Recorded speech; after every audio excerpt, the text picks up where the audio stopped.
You'd shut up. I'm trying to film here, and you lot are making noise. Communal living, it's not all it's cracked up to be. Trust me when I say this. Flipping noisy neighbours.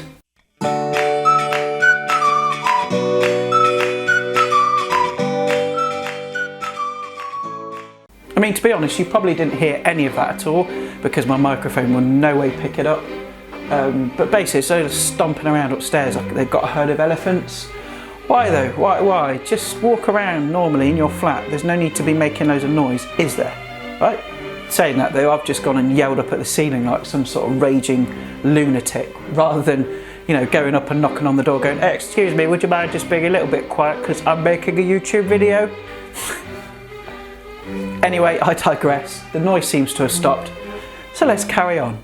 Good afternoon folks, and welcome to another episode of Adam's Eats. Today I'm going to make for you a fantastic vegetarian chili, which also happens to be vegan as well. Now I have quite strong thoughts about vegetarian food, and these kind of products that you get that are just full of additives and rubbish, fake minced beef, you get those sausages, bacon, it's all vegetarian.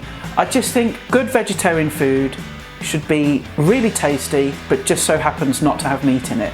I don't get these kind of things that are trying to be like meat. I don't think that's what vegetarian food is about, and I don't think you should be eating it because it's just there. I mean, obviously it's your choice, you eat what you want, but that's my personal thought. Now, to make a good vegetarian chili, what you need is what they call umami. Now, umami is a meat boosting property that gives meat that kind of savoury, chewy, meaty kind of flavour. But it's also found in lots of vegetables as well. So you can get that same savoury flavour from mushrooms, celery, tomatoes, onions, peppers. There's all sorts of different things that give that same meaty flavour. So that's what we're going to do today. We're going to make a really kicking, punchy chili, lots of flavour, lots of heat. So as per usual, if you just hit that pause button, make a list of those ingredients, and we'll get started. Okay, so the first thing that you want to do is obviously get all your veg prepped. That's the most laborious task of this chili. I've already sliced up my mushrooms, so I'm now working on my peppers. Just cut them into slices, and then the same with your onions. You don't need to be too fancy with it, just sort of nice slices like that. And then you want to do the same with your carrot and celery. I'm just going to chop them into a nice fine dice. A little tip for you as well, if you've got some celery left in the fridge and it's a little bit ropey, it's not kind of at its freshest, but you don't want to chuck it away. Sometimes it goes a bit stringy. All you want to do is just run a peeler down it and just take that outside layer off, because that's the bit that's going to go stringy. And then you just want to chop it each end straight down the middle, and then just chop into a small dice. Then you want to dice your carrot. You can peel it if you want to. You don't have to peel it, but I'm just going to do it for the sake of it because I got a new peeler and I really like using it. It's a Swiss made speed peeler and it's absolutely fantastic. It makes short work of any kind of peeling on potatoes, carrots, any kind of veg, and it's absolutely brilliant. It's also got like a little notch at the top here, which is great for kind of digging out any horrible bits on potatoes and stuff like that. I'll put a link in the description onto Amazon so you can buy it for yourself if you want to. Cut it in half, straight down, cut it into thick batons like so, and then just dice. So just repeat that with the rest of your carrot, and that's pretty much your veg done. All you need to do then is chop up your chilli, your garlic, and your sun-dried tomatoes, and we're ready to go. Okay, so I've got two pans on the go here. I've got a nice deep pot which we're gonna obviously put all the ingredients in together and cook it and simmer it down. But I've also got a frying pan here on a medium-ish heat, and we're just gonna add our mushrooms. A little tip for you as well, never ever wash mushrooms under a tap. I know if there's like a little bit of dirt or something, you might be tempted to rinse them under the tap to get that off. Don't, because that'll just knacker the flavour. If you find a bit of dirt on them, clean paintbrush and just brush off the dirt that way. And what you're looking for on these mushrooms, you want to fry them just till they're nice and golden brown. They've got a nice bit of tint to them. Because what that'll do is it'll really ramp up that savoury, meaty flavour in the dish itself. So just get those nice and golden brown, and then we'll add them to the pot. So as you can see, my mushrooms have gone nice and golden brown. I'm just going to transfer that to the bigger pot. Pop your pan back on the heat, and then add your carrots, celery, and your onion. Okay, add a little bit more olive oil if you need to, if it's dried out. And all you want to do is you want to cook your carrot, onion, and celery just for about 5 to 10 minutes until they've gone nice and soft. And then we'll add the tomato puree. Right, so my onions have gone nice and soft, and I've just added my coriander seeds, the tomato puree, the chilli and the garlic, and I'm just going to mix all that together and just cook it out for a minute or two.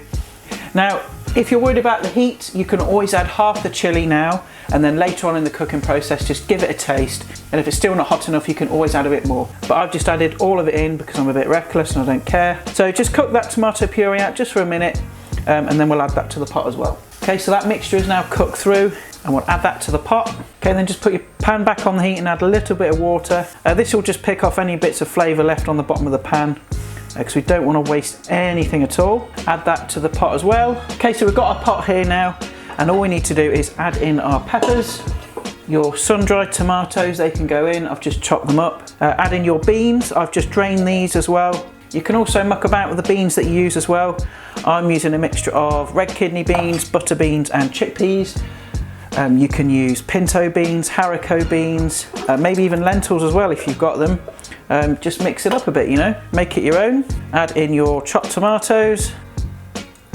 Give that a good old mix. Add a bit of pepper, say about 6 or 8 turns of the pepper mill. And then you want to add just enough veg stock just to cover it. Okay, you don't want to flood it because it will just be too watery. Okay, mix it in. Probably about 300 ml, 400 ml, something like that. Okay, and then what you want to do is you want to simmer that on a medium heat for about 45 minutes to an hour. But the longer you leave it, the more intense it's going to get and the richer it's going to get, and obviously the thicker and more reduced it's going to get as well. So we'll come back in about 45 minutes, maybe an hour. We'll see how it's getting on.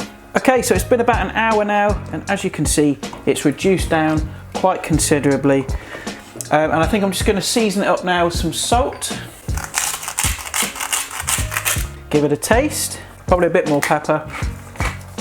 And then we're going to add in a nice big bunch of freshly chopped coriander, or cilantro to my American friends. Final mix, and that is your vegetarian chili done. So let's dish it up and have a taste. Right, let's dish some of this up. Okay, this next step is completely optional. Obviously, if you're vegan, you're not going to do this, but I'm just going to top it up with some plain yogurt, or you could use creme fraiche, but I haven't got any, so just some nice plain yogurt's fine. And then just a token spattering of coriander sprinkles. Right then, here we are folks, vegetarian chili. Let's give it a try. Oh, hot. Well, it's certainly warm enough. The first thing is it's not too spicy. For all that chili that I added in, it's just kind of that right balance of heat. Obviously, if you want a bit more in there or a bit less, you know, adjust it to your kind of taste. But adding those ingredients, you know, cooking those mushrooms down, reducing that sauce, and just adding those sun-dried tomatoes, it's got all that savouriness to it that you kind of get from, you know, the minced beef. I mean, this will be really good with some cheese on the top. Obviously, if you're vegan, you're not going to do that, and it's absolutely fine on its own. Well, there we have it, folks. A nice, simple, easy vegetarian / vegan chili. Really easy to make. Again, once you've done all the prep, you just throw it all together, simmer it away, and you've got a nice, easy dinner. Now, this will feed about sort of 4, 5, maybe 6 people. It freezes fantastic as well, so you can cool it down, pop it in the freezer, or you can use it for work the next day as a nice packed lunch, heat it up in the microwave. Well, that's it for today, guys. Again, thanks ever so much for watching. Please like, share and subscribe if you like my videos, and I'll put all my social media links in the description below. What's all this? And I'll see you guys next time. Bye for now.